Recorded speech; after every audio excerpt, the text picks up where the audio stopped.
What's good, everyone? This is Micro here, and today I want to give you another video on Marvel Rivals. Today we're going to talk about the queen herself, the queen of insults, Emma Frost. Now that Season 2 is now up and running, all the patch notes is now official, I now want to give you the official guide on how you can best play Emma Frost.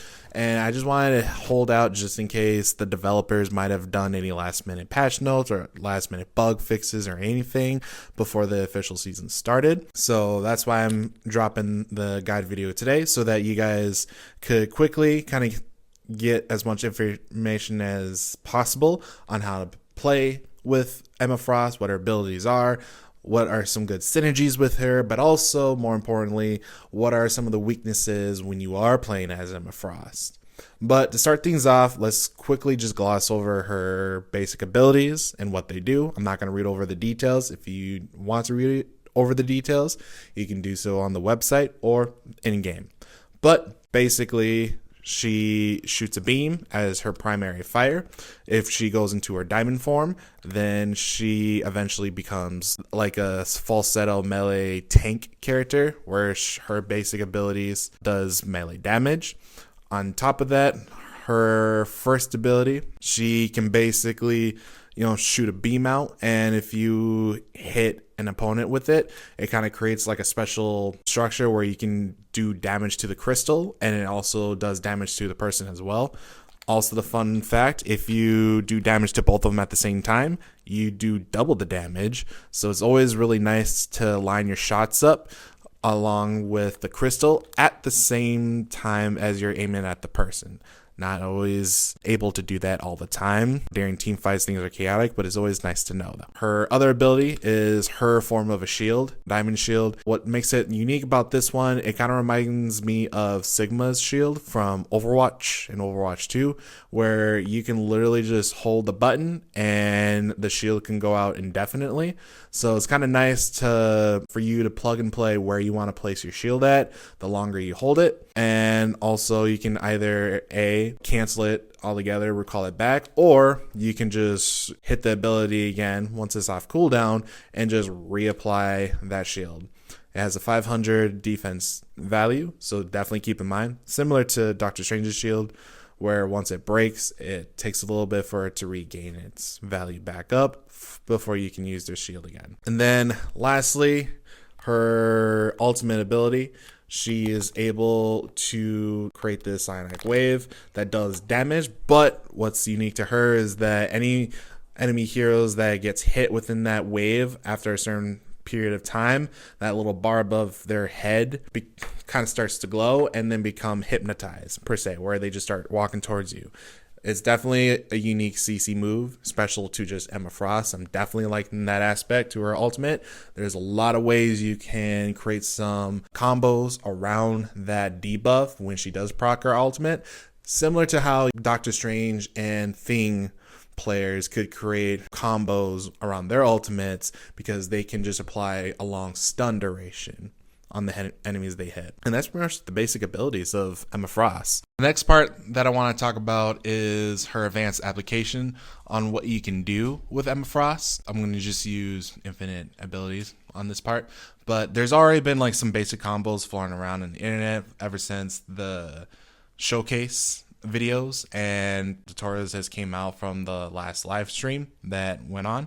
But now that Season 2 is officially out, most of the combos are pretty much the same, and most of the combos is kind of revolves around her being in diamond form. So the first one is obviously you can grab the person and then follow up with the kick, and as I mentioned, you want to follow up with a kick towards the wall because they do extra damage when you hit the person against the wall. Another thing you can do if you aren't nearby a wall is you can go diamond form, grab, and then 1-2 kick. And then if you land against the wall after that, you have a high chance of insta-killing any hero that's 250 and below. 275, it all depends if they took chip damage before you do that basic combo, but they are still within kill range even after that combo, so you or another hero could easily just pick up an easy kill that way. Another way you can kind of switch up the combo if you're not nearby a wall is you can go diamond form, kick, and then right before they're able to regain movement again, and mix up the combo as well. If you're not nearby a wall, is you can go to diamond form, and then if you're nearby them, do a kick before they regain movement again if you're close by and they're not nearby a wall. Because if you go diamond form, 1, 2, kick, and then grab, they don't have much time to react to that, and you can easily get a pick off that way. So one more time.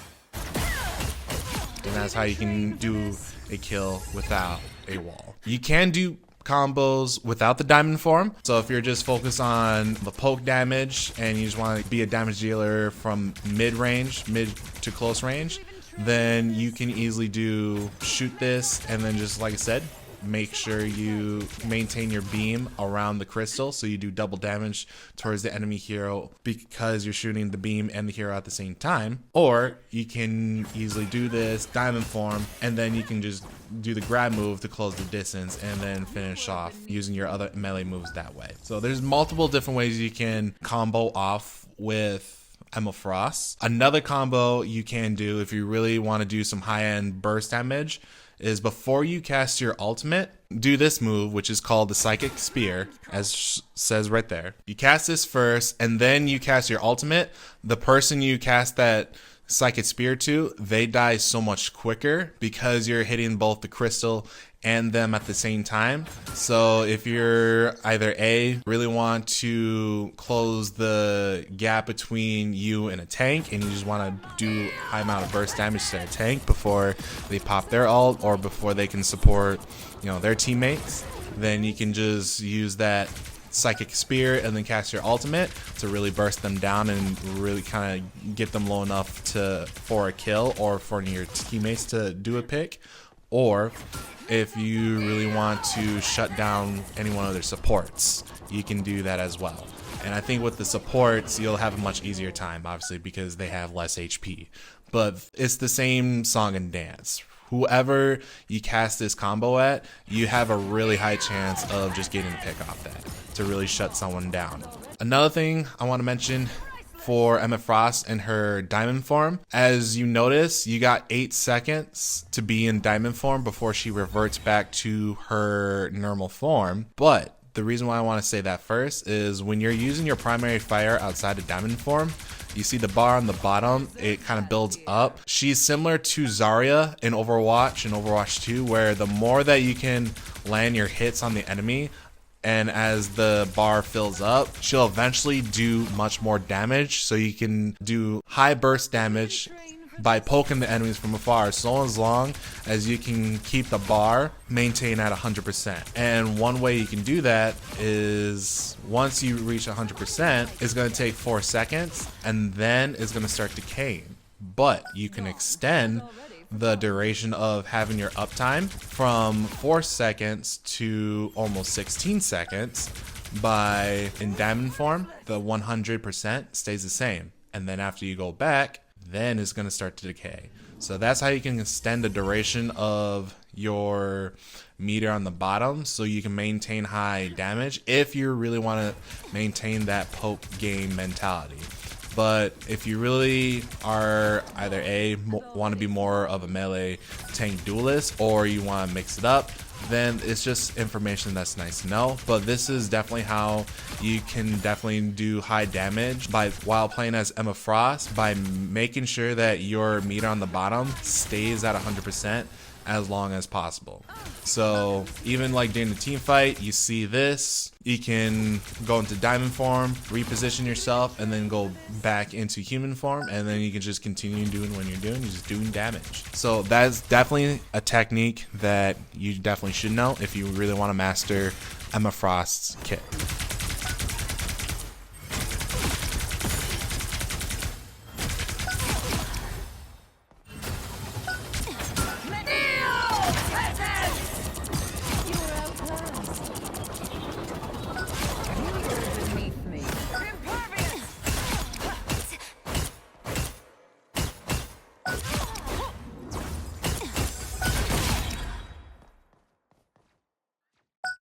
That's pretty good.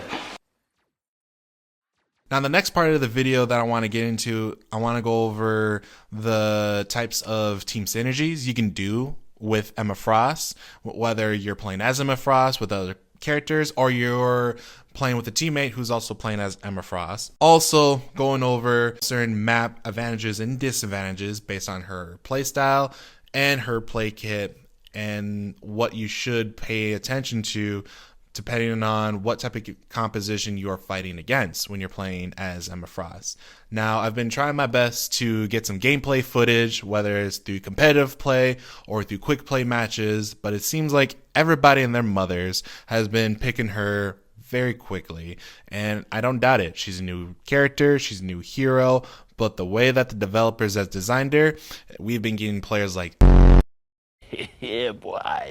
It's no surprising that it's been very hard to get the opportunity to play Emma Frost. So probably give it about a week or two for everyone to kind of die down from the hype, die down from their thirst meter, and hopefully by then we'll have a lot more opportunities to get you some more gameplay footage of Emma Frost. But that's besides the point. I want to talk about team compositions and map awareness on how you can best play Emma Frost in Marvel Rivals. Now, right off the bat, her team synergy with Magneto and Psylocke is definitely nice, especially with Magneto. The fact that this season they gave up his team up ability with Scarlet Witch, so instead of him having Chaotic Sword, he now has a new team up ability where he can create a doppelganger of himself as long as you have an Emma Frost teammate with you, and that doppelganger can do primary fire and skill ability at the same time when you press it. So this definitely opens up a whole lot more opportunities for Magneto to really be the bully that he is designed to be at close to mid-range, even though he forever loses his capability to do long-range poke damage with the Chaotic Sword. That's totally fine. I mentioned that in my advanced guide for him back in Season 0 that the only time you really can use Magneto for long-range poke is if you have a Scarlet Witch teammate. So there's a lot of versatility and flexibility that you can do as Magneto, all because of Emma Frost being the anchor in this season. But I will go over more in detail on how you can do more fun shenanigan plays as Magneto on a separate video. But today we're just going to focus on Emma Frost. However, to tie it all home, that is one great synergy that Emma Frost pairs up well with is Magneto. Them two being vanguards, and Magneto already being such a great vanguard in itself, she basically just enhances his kit on a whole nother level to make it just that much easier for him to protect himself and his allies, both close and mid-range combat, while she herself can do what she wants to do, either be an anti-dive tank against Spider-Man or Black Panthers, because she can turn into her diamond form and she can pretty much be CC immune towards all the attacks that Spider-Man and Black Panther would throw at her, or even other dive tanks. Or she can be a diver herself, and she can go and bully the opposing support characters because she can become immune to all of their CC moves too. So she can literally be another version of the Thing, where for 8 seconds she's immune to CC. She can grab any of the healers, knock them against the wall, do huge burst damage. And like I said, if you have a Magneto as an ally who knows what his assignment is, you can really shut down support characters in a matter of seconds if you coordinate your attacks the right way. So them two are definitely a great duo for this season. I can definitely see them being like a meta pick for tournament play or just high rank elo play. Another great synergy that she will pair up with is the Thing. Now here's why I say this though. Even though them two don't have a team up ability, the fact that her diamond form, even though it doesn't say it directly in the text, her diamond form gives her a 15% damage reduction. So it's considered a special buff that she gives herself. But on top of that, the Thing has an ability of his own where that if he leaps to a teammate, himself and the teammate will gain a 30% damage reduction for a short duration.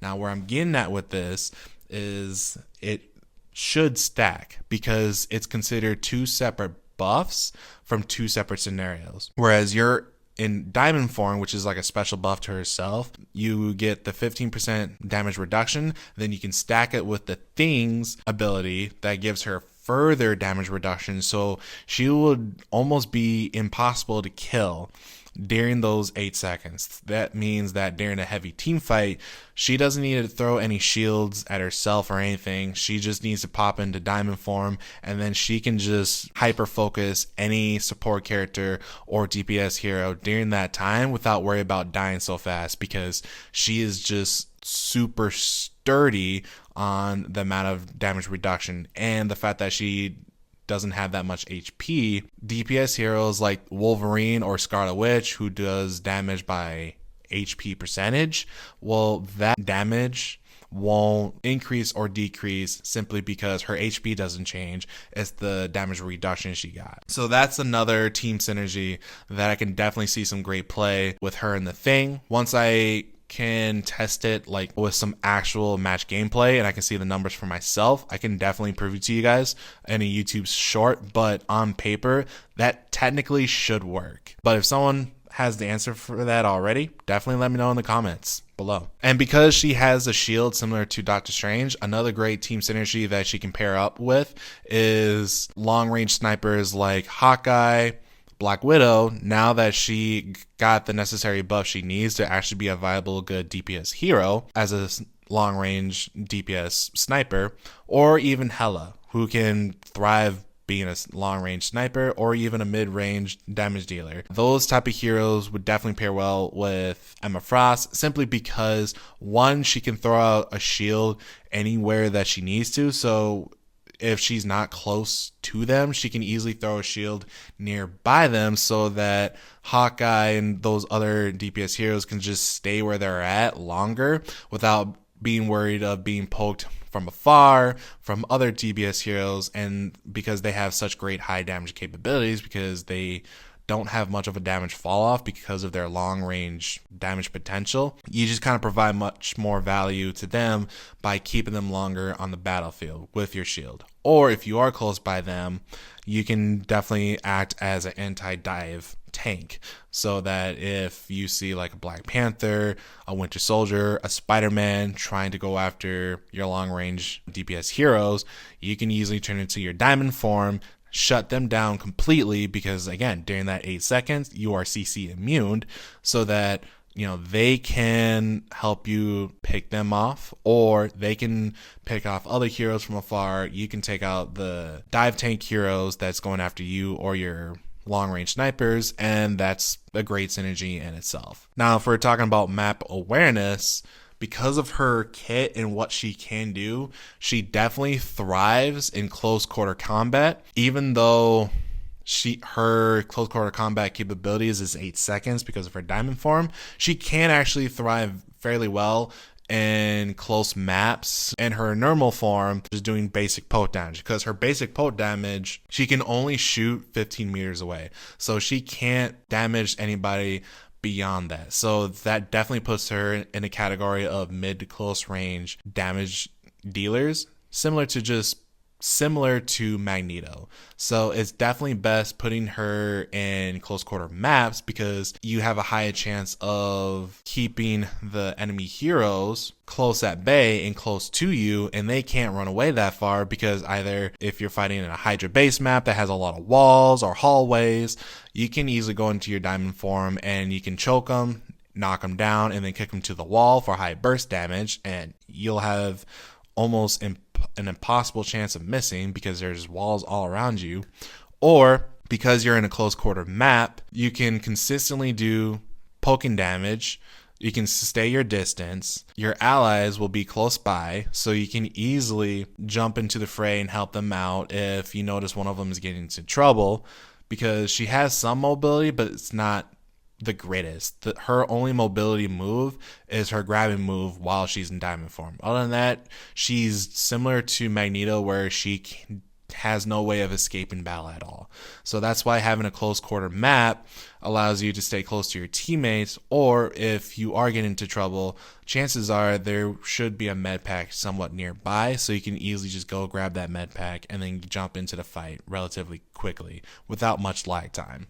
On the flip side, the disadvantage for her would definitely be long range or open-ended maps, simply because of the enemy snipers. Even though she has a shield that she can easily throw out to protect herself from long range snipers, most of the time you don't get much value of shielding yourself against just the long range snipers, because if you aim your shield to block their line of sight, then chances are there's going to be enemy heroes in front of you that you can't block from because you already chucked your shield to block against the snipers. Therefore, you're going to be susceptible to either mid-range and close range damage or long range burst damage. You cannot protect yourself from both, but that also means that you can't protect your teammates from both either, because she only has one type of shield. So that's definitely what kind of puts her into a disadvantage if you're playing against open-ended maps. For instance, the Clintar map in the beginning with those two giant circle areas, there's a lot of opportunities for snipers to kind of pick at you if you're trying to close into the checkpoint, or if you're defending the checkpoint. There's a lot of ways that the snipers could poke you from afar and be at a safe distance because you have no way of poking them back. Also, at the same time, if you're fighting against enemy flyers like Iron Man or the Storm, they can easily see where you're at and they can easily move away from your shield to either get back at you or your teammates. So that's why I say that open-ended maps and long-range maps are her disadvantage.